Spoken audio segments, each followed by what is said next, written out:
Welcome to Big City, Small Town, the weekly podcast all about San Antonio and the people who make it go and grow. I'm your host, Bob Rivard.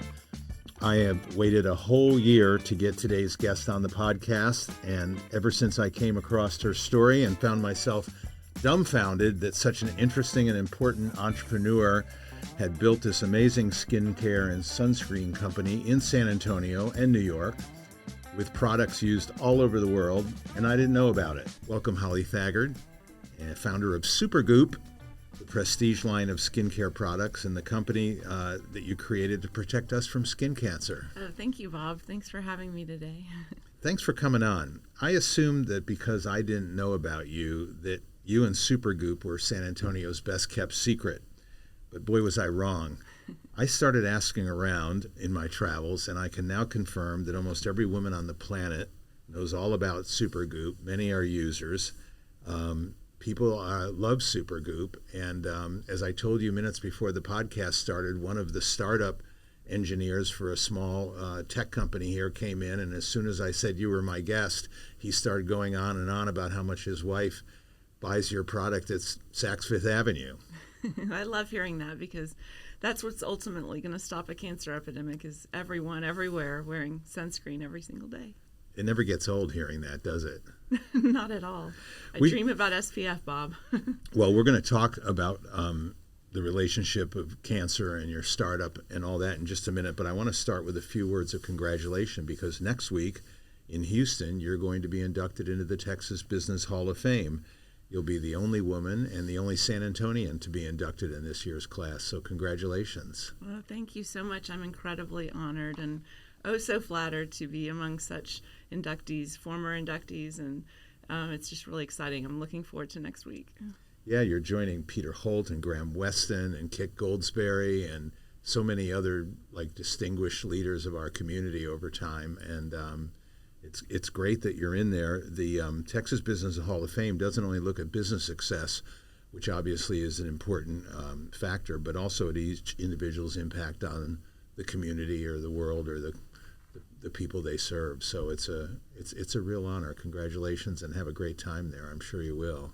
Thank you. I'm excited. Janet Gerwich is going to introduce me, who is another former Texan inductee, and she was the founder of Laura Mercier. So she's a legend, Houston. And she is an absolute legend in the beauty industry, and I've enjoyed getting to know her even better over the last few months, and I'm looking forward to spending more time next week with her. Well, that's great.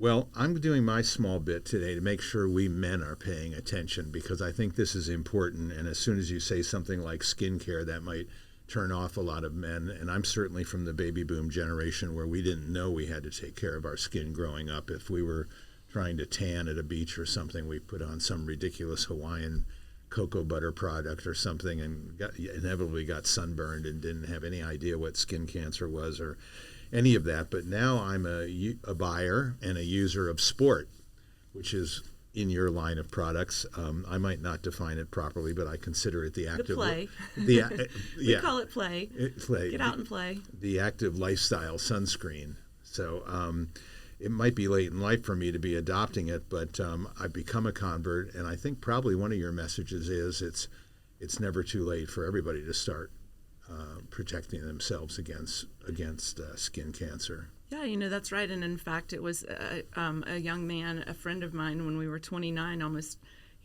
over 20 years ago, that was diagnosed with skin cancer that inspired me to change the way the world thinks about sunscreen. And he had blonde hair and blue eyes, still a dear friend, and he's joining me as well next week in Houston. But his name is Cullen Childress, and he's a Texas boy too. I looked at my childhood, and I'm blonde hair and blue eyes as well, and I spent quite a bit of time in the sun as a child. And so while I learned that skin cancer doesn't normally show up that early in life at 29, for him it did, and I thought, it could easily have been me. And that's when I started thinking back about my time in the classroom. And my first year out of college, I taught third grade. Very few people know that I had that year in the classroom. And I never remembered once seeing a tube of sunscreen on the school campus, despite the fact that kids were going outside in the middle of the day in the peak hours of sun exposure.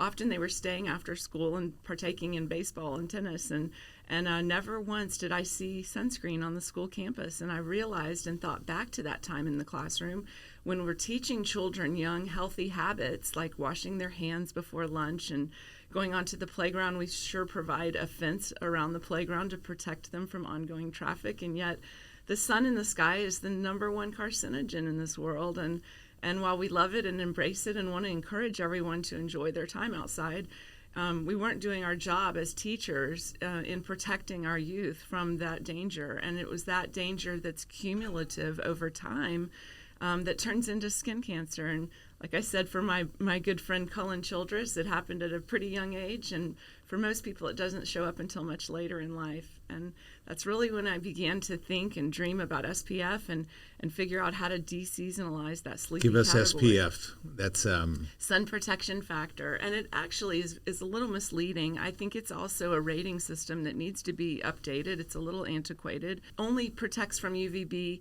burning rays. So the rays that change the color of your skin are protected based on the SPF number.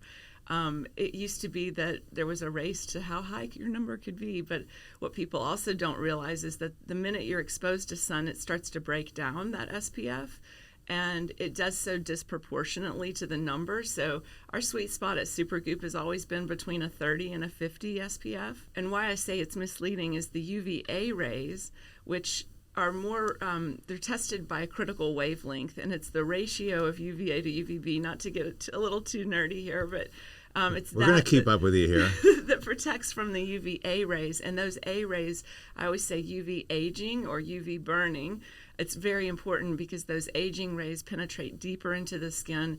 They really cause the signs of aging, everything we don't like about our skin, from loss of elasticity to the fine lines and wrinkles. They all are caused by UVA rays.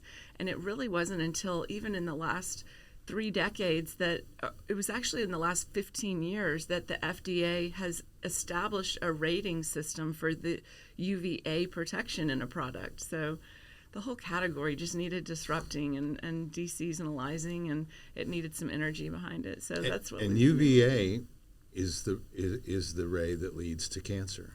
Am I right? Exactly. Both do, and it's important to have that perfect ratio of UVA to UVB protection so that you can claim a broad spectrum sunscreen. And while many sunscreens in the mass market 20 years ago would claim broad spectrum, there was never a test that was acknowledged in the United States. There was a PA rating system in Japan that was spearheaded, and that's really the rating system that Supergoop has used from day one to establish and give credibility to the broad spectrum protection that our formulas meet. So before we get too deep into Supergoop as a startup, I want to share a little bit more of your origin story with our audience. Most third grade teachers, Holly, don't pivot to become entrepreneurs who risk all and take that obsessive compulsive leap that you've got to take to build a company. So first of all, I'm wondering whether or not you have a little bit of entrepreneurship in your DNA, because I know you grew up in Baton Rouge and that your parents were both independent. I think your father was a small businessman and your mother was maybe an artist, but so they were not corporate people that were coming home that worked at big companies, and maybe that somewhere planted in you the idea that you too could, be the master of your own destiny and not necessarily spend an entire career in public 100%. classroom. My mother and dad are both very entrepreneurial, and I think, one of the things I'm most grateful for is they taught my younger brother and my older sister that we could go anywhere and do anything. And I always, I think I'm glad I ended up going to Texas, and I think that it's always that creativity that I think I got from my mother's side of the family. She was an artist. She has paintings in the Smithsonian. She's incredibly accomplished, but what I learned from that is growing up was that I liked the idea of building her business. And many artists are also not entrepreneurs, but my father was in the head of the sales and marketing club, and I'd sit under his desk and listen to Zig Ziglar tapes on the weekends and play with the liquid paper. That kind of ages me a little bit. But I loved organization and I loved building things. And so I think I've always had that. And when my friend was diagnosed with skin cancer, I began thinking about the problem that there was to solve. And I think, looking at the white space is something my mother taught me, and do things that haven't been done before. When I stopped teaching, and what I know now is that I never stopped teaching. This brand is built on a foundation in education. I just did not have to stay confined to the four walls of a classroom and 17 screaming 8-year-olds. I have literally taken a global stage in education. And so I didn't go far from teaching. It just wasn't going to be limited to a classroom.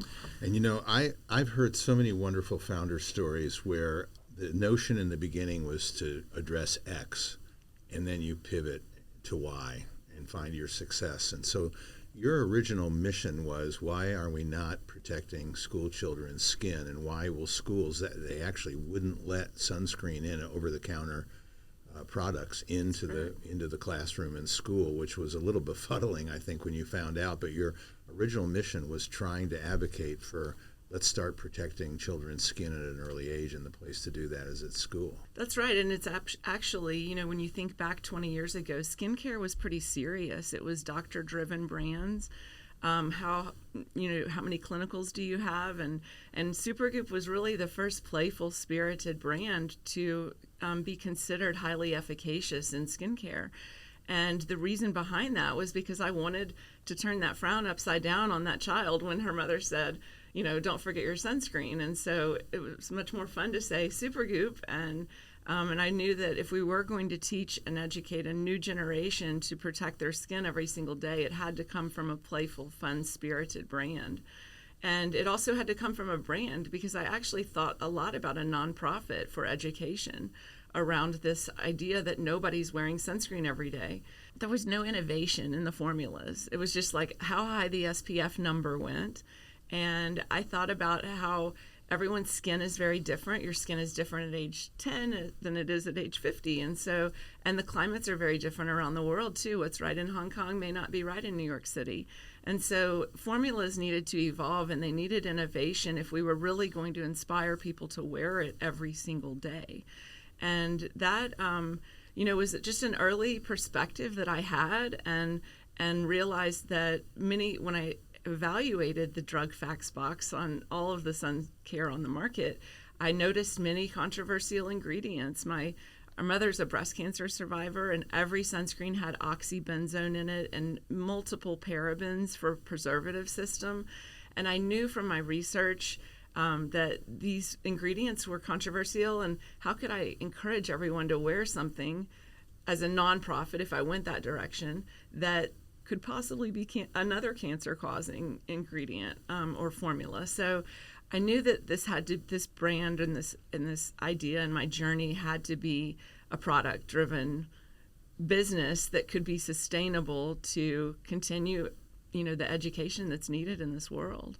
Well, how did you get your start? You're in Dallas by now, and I haven't mentioned that you were Holly the harpist, because you're an artist yourself. You're a musician. You were a harp player, and because you're entrepreneurial, you moved to Dallas and started making your living by playing the harp at weddings and other events. And you met your husband in Dallas, got married, and did you just come home one day and tell him, I'm going to start my own company? And he presumably said you're crazy, and something else happened, and then you did it. No, he was actually super supportive. He was used to my entrepreneurial spirit and my problem solving and look for the white space. Right, I was a harpist, not a pianist. The world had plenty of pianists.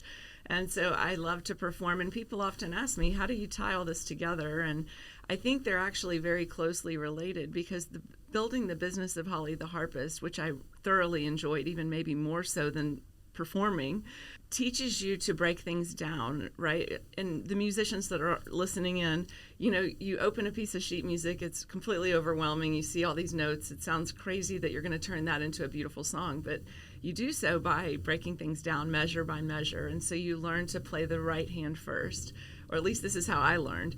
You play the right hand, then you play the left hand, then you put it together for a measure, and then you go to the second measure. You play the right hand, the left hand, then you put the first measure with the second measure. So, and it's very much like an entrepreneurial spirit, because you have to learn to break things down, and you have to, like, what do I do first? And so when my friend, and this was 10 years into building Holly the Harpist, was diagnosed with skin cancer, I started just doing that same thing and breaking things down. Like, gosh, the world needs better sunscreen. What does that mean?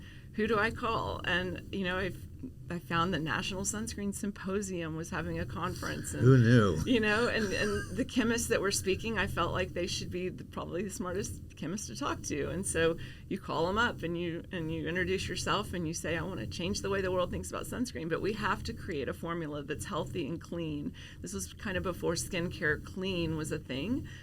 So they were like, what do you mean clean? And I'd say, well, we have parabens, propylene glycol, there's oxybenzone in every formula. I can't get out there and advocate for someone putting this lotion all over their face and body every day if it's ultimately going to cause another kind of cancer. So we have to create something. And yes, my idea was to put this into school classrooms. So I convinced these chemists to work pro bono for me. And I did it by saying this magic sunscreen that we're going to create together is going to be put in every classroom across America. Wow, that's ambitious. And you found some chemists that were willing to listen to you, someone who had no background in science or chemistry or lab work. They said, tell me what you want, Holly. And we made a list of everything. You know, my father's a golfer, and I had to have a no-slip grip. I had to have a clean formula for the youngest of babies on the changing table so that the mother could give sunscreen massages to the baby and make it a pleasant experience. I still sometimes am asked by my 17-year-old, hey, Mom, when it's time to reapply, can I have that sunscreen massage? But, you know, I think that's the whole thing about changing consumer behavior. You have to do it with a fun and playful spirit. You have to do it not through scaring the world. You often do not hear Supergoop as a brand talk about the scary cancer word, because I think if you truly want consumer behavior change, you have to come about it from inspiring the world. And we were only going to do that if there were beautiful formulas that felt amazing on the skin and that were luxurious and people actually wanted to wear them, whether it was cold and rainy or hot and sunny. Well, I think that puts your finger right on something that separates men from women in traditionally in skincare products, because my wife Monica, who's obviously a boomer too, she's early on adopted fastidious skincare practices, but I never did. And one of the reasons I didn't is I don't like the way it made me feel. It was goopy or icky, sticky, and I just found myself not real comfortable with it. It wasn't something I would put into my everyday processes, but your product addressed that as well. I don't know how it did it chemically, but I remember actually one of my first experiences was reading about one of my favorite professional athletes, Maria Sharapova, the tennis player, saying that she adopted your sunscreen because she found it in a Paris duty-free or something and used it on the court and found out it didn't burn her eyes when she was playing. And it was the only time she had ever found a sunscreen product that didn't interfere with her sport. Yeah, that's right. In fact, I was texting with Maria this morning. We went out to went out to visit with them last week. She and her fiance Alexander have become very close with our family, and they're doing some really cool things in entrepreneurship and looking at the white space and health and wellness and longevity. And Supergoop she found at Sephora. And she found it on the shelf, and she picked up the number on the packaging, which happened to be my cell phone, because I sure wanted anyone that wanted to talk SPF to reach me directly. And she said, this is the only sunscreen I can wear in Australia at the Australia Open that doesn't burn my eyes. And that her mother taught her at a very young age how important if she was going to have this career. And in fact, she was just inducted into the Tennis Hall of Fame last month. And she said, if you're going to build this career as a young woman, you have got to wear sunscreen. And so she was always searching for that one formula that felt amazing on her skin. And I do think that men, there's something to that men have either picked up their SPF in a fishing shop somewhere or, a place that isn't particularly mindful, but just was doing the service of offering a sunscreen. And so they have this messed up connotation that sunscreen itches your skin and feels heavy and thick, and that's just absolutely not the case. In fact, if I had a nickel for every man that's told me Unseen Sunscreen is the ticket to wearing sunscreen because they can't feel it, it's completely undetectable, it would really add up, seriously. My son, in fact, before Unseen Sunscreen, he wore our Play formula, and I could always tell he had it on because he'd miss a spot, and you could kind of see lotion on his face. When we created Unseen, which was almost 10 years ago, I could no longer see any trace of sunscreen on his skin in the mornings, and it kind of drove me crazy. And I'd say, I went back to the day of, do you have sunscreen on? And when he'd be headed out the door, and he'd be like, Mom, you created it. It was unseen. You should say a word about Sephora for our male listeners. I'm not sure they understand how important it was for you to get into Sephora, and I think you were still at the stage in your company where you were sampling and trying different formulas and different versions, but you finally had a product, but you had to get shelf space. Yeah, and prior to Sephora, so Sephora is the largest beauty name in the world. Hundreds of stores in the U.S., incredibly influential in building young indie brands. That's kind of their forte. And it was prior to that I launched the brand in Barneys. That's a high-end and it store. is, and Rest in peace. The reason behind that, from my perspective, was that Barneys, I think families went to Barneys to find something that they weren't familiar with. You always want to go in and come out with something that's like the latest, greatest, cool thing that you can show your friends and family. And Supergoop had not been, wasn't out there much, and it had a crazy name, a funny name, and so I felt like Barneys also gave me the national distribution because they had only 7 locations, but they were from, Miami to New York to San Francisco, Beverly Hills, Dallas, Chicago. And so it gave me that full North America presence, which was needed for the PR. And at the time, social media didn't exist. And so it was all about the magazines and getting your product in that May, June magazine, because those were the only 2 months that people wrote about SPF then. And so I had the national distribution, and then I built several little indie stores like, Julian Gold here, Stanley Korshak in Dallas, but there always comes a time, I think, in the life of building a business where, you have to continue to scale. And while for several years I was able to double, triple that business, it got to a place where I'm going to need a big retail account to continue to double this business. And that's when I got that call from Sephora, who also got my number on the packaging, and the buyer called and said, we think you're doing something really interesting that hasn't been done before in skincare. You're delivering highly efficacious products in a fun and playful spirit. We're interested in talking with you. And ultimately, I immediately flew to San Francisco, and they actually offered me a fancy end cap for the 12 weeks of summer. But of course, that was like nails on a chalkboard.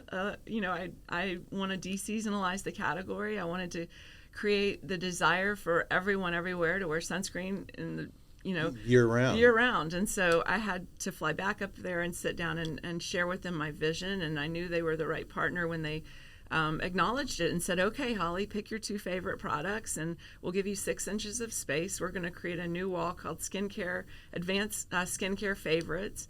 And you can have 365 days, but you have to show us that you can be as productive at Christmas as on the 4th of July. And so that really shaped the trajectory of this entire brand, because I knew that I had to create formulas that women weren't going to put in the drawer come fall.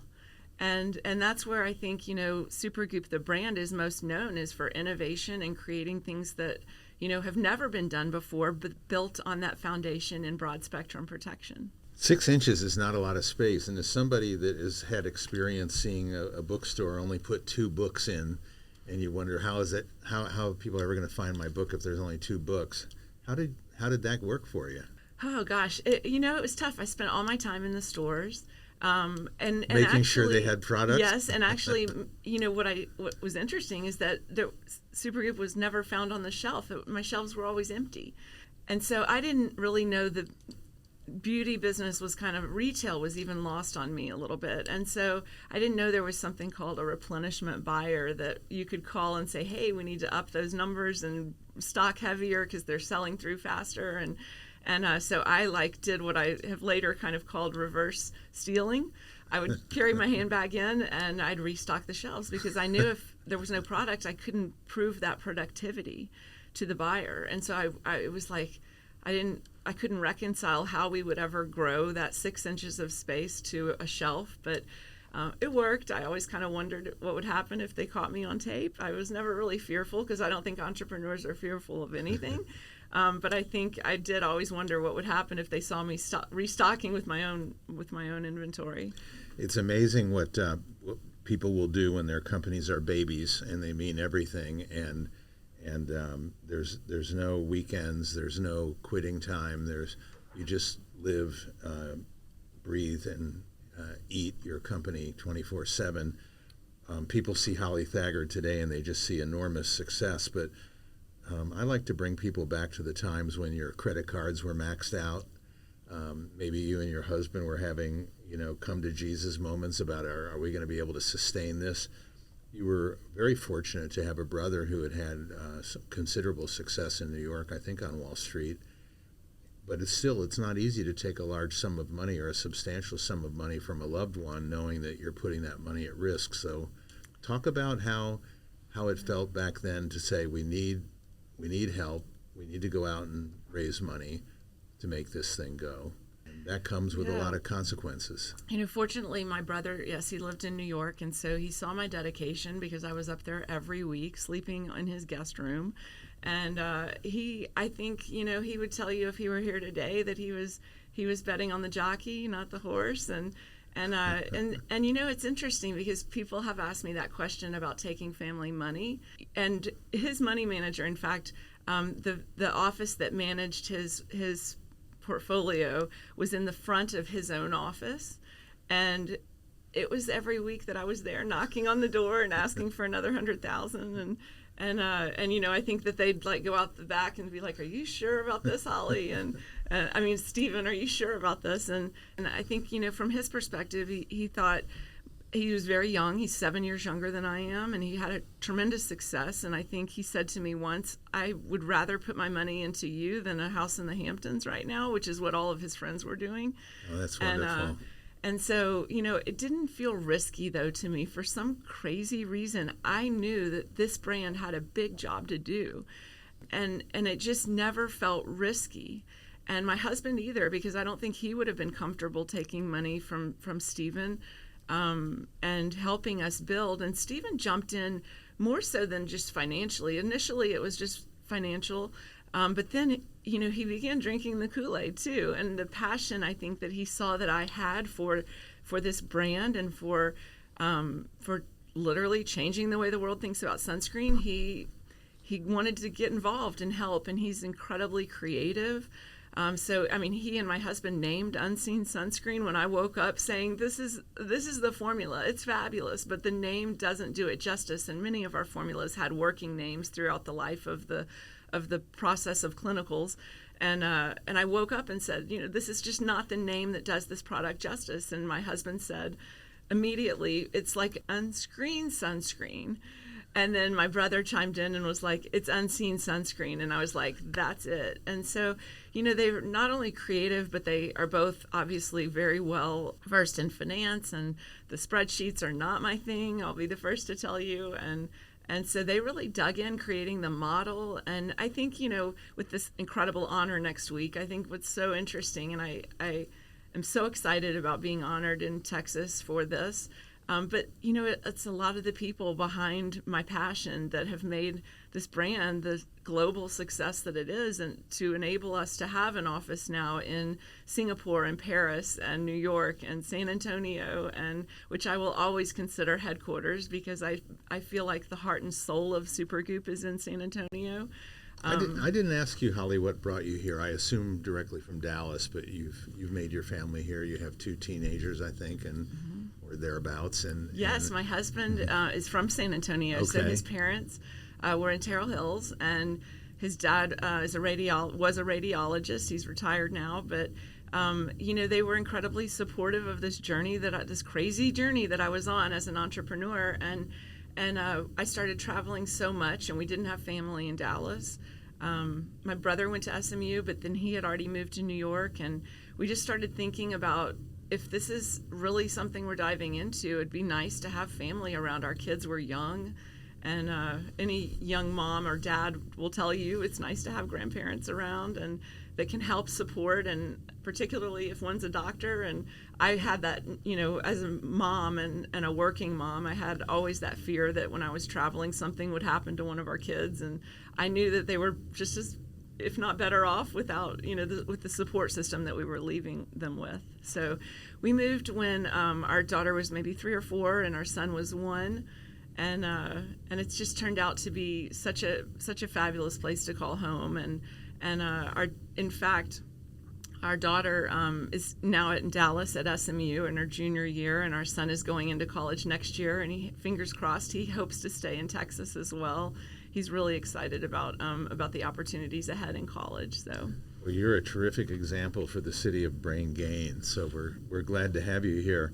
Talk about when it went beyond family and your first outside investor, where you were raising a round of, I don't know if it was angel investment or what series it was, but I'm interested because that individual talked to you about scaling up your company and what that would mean to you as a founder, of how you had to build your executive team and what your role would be and what your role shouldn't be.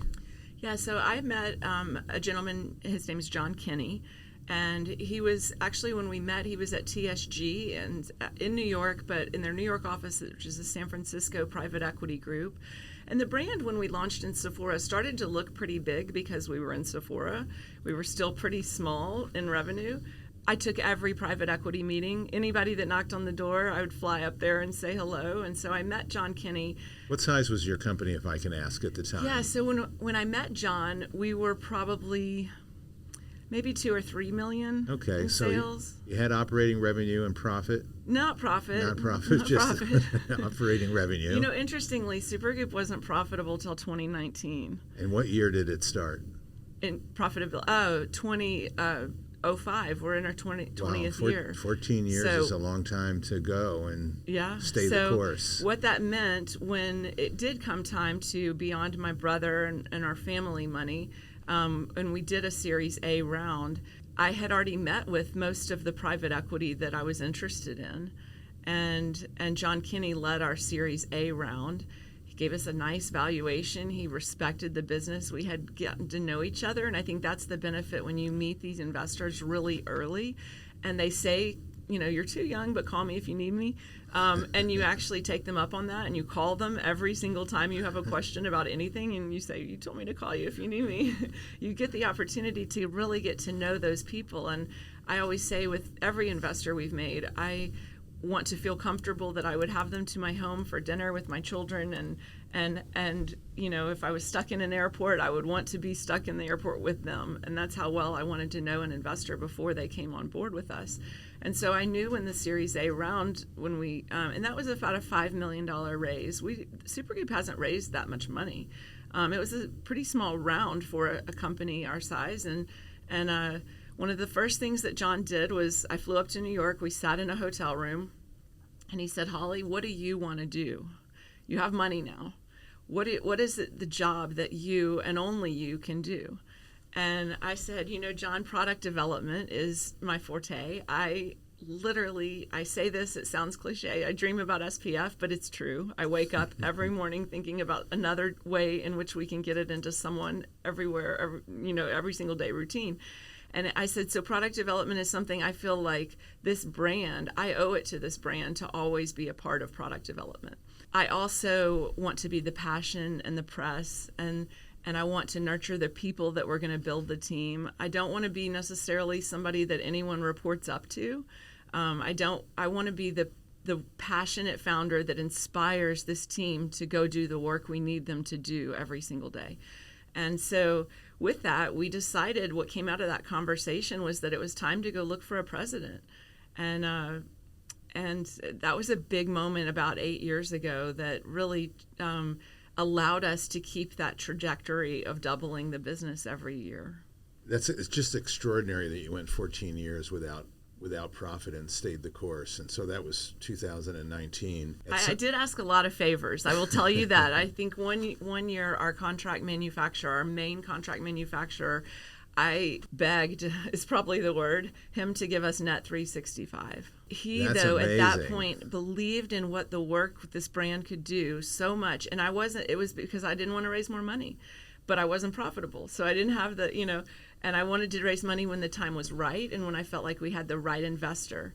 And so I asked a lot of favors. I asked them to warehouse our products so that I didn't have to warehouse it and pull and pay for it as I was shipping it out. I mean, there were favors all over the place from the vendors, but I think that really says a lot for the relationships it built between the people we did business with and even our retail partners. I had built that strong relationship. I'm from the South, and my family taught me to write my thank you notes and get them out quickly, and I think that allowed this country to embrace the work that this brand needed to do, and for everyone to really do their part in helping us build. So. Well, you put together a company that began to grow, I would say, like a meteor. And when I first became... It's a rocket ship. Yeah, when I became familiar with Supergoop a couple of years ago now, you were doing year-over-year growth that was just astonishing. I mean, tell our listeners, for example, what size you were. Let's just pick 2021, the pandemic year, and then 2022. I don't even know if I can know the answer to that question, Bob. I can tell you that we were doing $5 million in 2017 when we hired Amanda Baldwin to be my counterpart in building and become our first president. And mind you, at this time, we didn't even have a CFO. I mean, my brother and my husband and Amanda began to, the three of them handle all the financials. So, I mean, in fact, this brand didn't have a CFO until after we were acquired by Blackstone. So we were really scrappy, but I, again, fortunately had a family of very talented people that were very smart and very creative. But in 2017, when Amanda began, we were doing $5 million in sales. And we took that to 2022, when we were acquired, to $110 million. I think it's doubled since then. And then it has, but in 2023, we talked through that process about our plans, because we decided to go through the process in the fall, in Q4 of 2022, which is hard because, our peak season is actually spring, summer. So, but we had 2023 locked and loaded for spring, summer, because by Q4 of the year before, you have to know what you're going to do the next year. So, and I think that's ultimately why we were paid so generously for our for Blackstone acquiring the majority of Supergoop at that point, because we had shown them that we were going to get to 170 the following year, and the path to 170, which I'm most proud of achieving that number. So you mentioned Blackstone. I would imagine you had people knocking on your door throughout your growth period to explore whether you were interested in selling. I know from our mutual friends at Rackspace, the smartest thing they did was say no early on when they had buyers that were coming and waving what seemed like large sums of money at the time, but then they experienced that rocket ship growth and realized, no, this is no time to sell. We're growing too nicely. So you had that same rocket ship growth, and then came the moment, and maybe you can talk about what it is that you decided this is the right time and the right company to go ahead and sell. I think a number of things, actually. Carol Hamilton was at L'Oreal, and we took those strategic meetings. When Unilever called, we were out there. When P&G, when any strategic made the phone call, we definitely took the meeting. But it was Carol Hamilton that said, this is what we need at L'Oreal. She's like, we need to check all these boxes. We need the growth to be extraordinary. And the one thing you don't have control over is the market, what's happening out there in the M&A. Mm-hmm. but then we need to show a global success. And so we knew that we had to, and what for most beauty brands, that's showing success in Europe, but we chose Southeast Asia first as our first global market because the climate and those in Southeast Asia really do care about protecting their skin and the color of their skin. They want to protect from a tan. And so we felt like Singapore, Malaysia, Thailand, Indonesia, these were markets that were a little bit more low-hanging fruit than Europe, where we knew we'd have to go into and educate about why they need it outside of holiday. And so we knew we had to show that global success. We had launched Canada in 2020, which it sounds like, that's not a huge market, but it's a very important one because SPF is thought of differently in every country. And so the regulatory behind launching a different country is extraordinarily painful and time-consuming and expensive. But we were able to, during the pandemic, launch Canada, and we were the largest skincare launch that Canada has ever seen in Sephora. And so we had started to show these signs across the globe, which was one of the four things Carol Hamilton told me, that you've got to have that high growth, the market's got to be ready, you've got to show a global success, and your EBITDA needs to be above 20%. This is cash after everything. Yes. On the bottom line.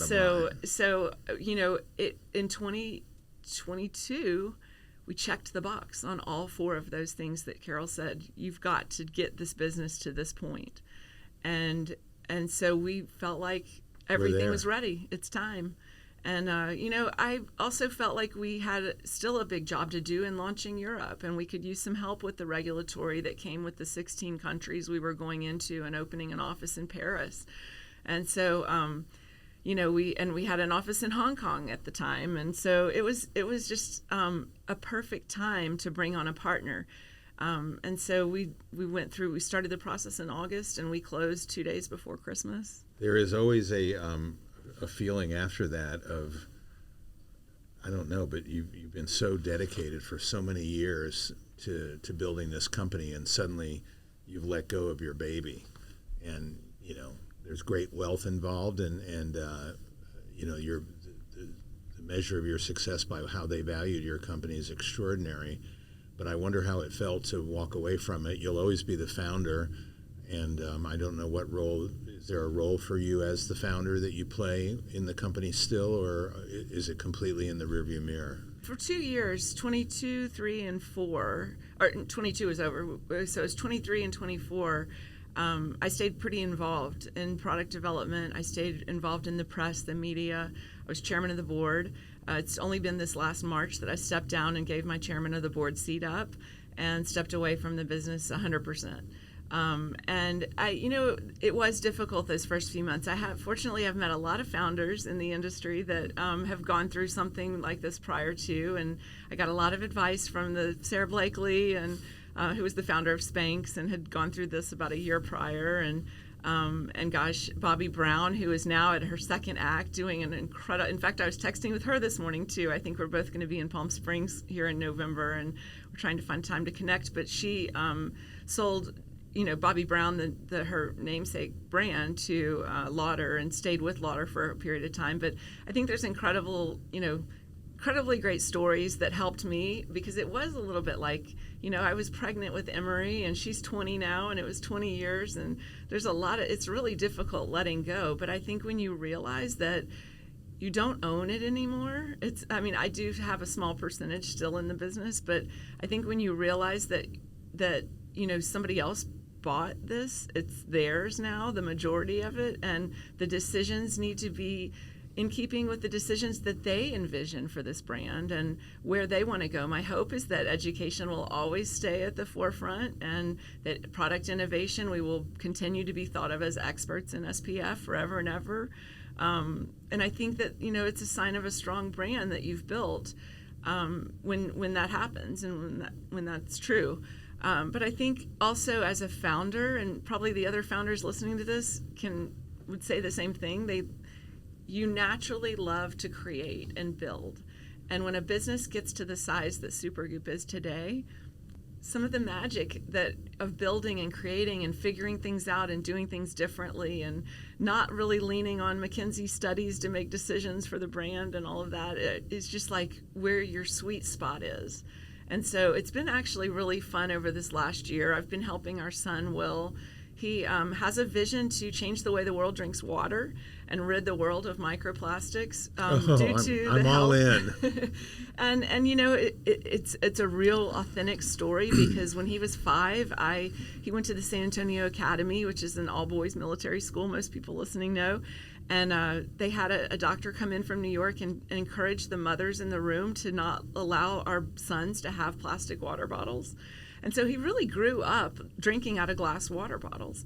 And what's really fun is that it wasn't until high school when he started asking me questions, and we were volunteering with the Young Men's Service League, and kind of our volunteer go-to was always to clean up the ballparks on the weekends. And our trash bags were full of plastic water bottles. It started this conversation about, hey, Mom, why did we never have these in the house? And so it's been really fun to be back in that building, creating stages, as he's planning a launch of his brand in 2026, in early 26. And he has done the research. Our kids have been brought up to do this kind of work, make the world a better place, going back to what my mother always shared with me as a child, and don't do things that have been done before. He's actually found a manufacturer in Japan that is bringing his first 500,000 aluminum cans that are actually not coated in plastic like all aluminum cans are, and they still release microplastics into the water. And he's doing it from a place in his heart where he wants to continue that education to our youth about health and wellness, and not necessarily while his cans, he calls them super cans, while his super cans are definitely are recyclable and sustainable, and they will ultimately help our oceans. He's doing this from not necessarily an environmental perspective, but more on the health and wellness of how dangerous microplastics are in our body. And so it's a real good story. I said Sounds to him, sounds like another Thaggard's coming onto the podcast here in the future. Oh goodness, he would love that. I think I have always said my 2 beauty secrets are SPF and H2O. Makes a little bit of sense for me too, and I found even more so that being back in that early stage of figuring things out, that I know nothing about food and beverage. This is like from square one. I know a little bit about building a business more than I did 20 years ago when I started down the path of Supergoop, but you've got also the advantage today of social media, and you can, as a mom, it's a disadvantage because I'm not a big fan, but as a brand builder, you're able to get that word out so much faster about what you're doing than I was able to do 20 years ago. It's a mixed message, but I guess you just break it down measure by measure, right? That's right, and you put more good out there into it than, if you think about how much there is bad in the world in social media and the internet, the more you're flooding it with good, wholesome, family-centric brands that are doing better for the health of the world and the health of our nation, then it's important. It's important work to do. Well, last question, Holly Thaggard, before we run out of time. Your profile's a lot higher in the city and in the state, and it will be even more so after next week. And you're become one of the youngest members of the Hall of Fame, by the way, the Texas Business Hall of Fame. Do you see channeling some of this creative energy into either helping other young women or men, for that matter, with their own startup visions and ideas? Do you see yourself investing in startups, or is there other elements in the community that you want to get engaged with now that you have the time and resources to do so? I mean, yes and yes. I think, I'm already advising young founders. I'm called every single day for meetings. It's actually a little difficult taking on what I can take on. Yes, I'm having to learn how to say no again. But and many of those are they're looking for investors. We have made several investments. I've found that it's important to define where I can help and in what stages of building a business I can be helpful. And that helps me also define what I'm interested in investing in. There's a Dallas brand right now that launched in May. It's called Grow Happy, and this founder is incredibly passionate about ridding allergies from our youth. and the number of peanut and egg allergies there are. And actually, it's kind of a microdosing for those allergies at a very young age. It's similar to what Supergoop did. And I saw a lot of similarities in how passionate she was. Her own child ended up on the ER as an egg allergy, and she's found the help she's needed in the world of allergies. And so there's things like that feel really right for me to advise on, and I can be helpful and also to invest in. So I look at those deals every day. Holly Thaggard, congratulations on this extraordinary company you built, on your induction next week into the Texas Business Hall of Fame, and thanks for coming on to Big City, Small Town. Thank you, Bob, for having me. This was a lot of fun this morning. As we approach this podcast's 150th episode later this year, we'll be adding some new sponsors that reflect the robust growth we've enjoyed this year after welcoming producer and co-host Corey Ames to our enterprise, launching our YouTube channel, and our weekly Monday Musings newsletter. If you do not yet subscribe to my free digital commentary, I hope you'll do so now by going to our Big City Small Town website and clicking on newsletters. The local media presence in San Antonio has been steadily shrinking since 2007. Believe me, I've experienced it personally. First as the executive editor at the San Antonio Express News from 1997 to 2011, and then as we launched the Rivard Report in 2012, where I worked until 2022. If your company or organization would like to consider supporting our local journalism and programming as a sponsor, please drop me a line via social media or to my email at robertjrivard@gmail.com. Thank you. Thanks for joining us for this episode of Big City, Small Town. Please share this episode with friends and colleagues, and if you haven't already, sign up for Monday Musings, my weekly newsletter. Just go to bigcitysmalltown.com and add your email. Big City, Small Town is brought to you by Western Urban, building the city our children want to call home, and by Geekdom, where startups are born and smart ideas become businesses. Thanks to Corey Ames of Ensemble Texas for the production of this show. We will see you next week.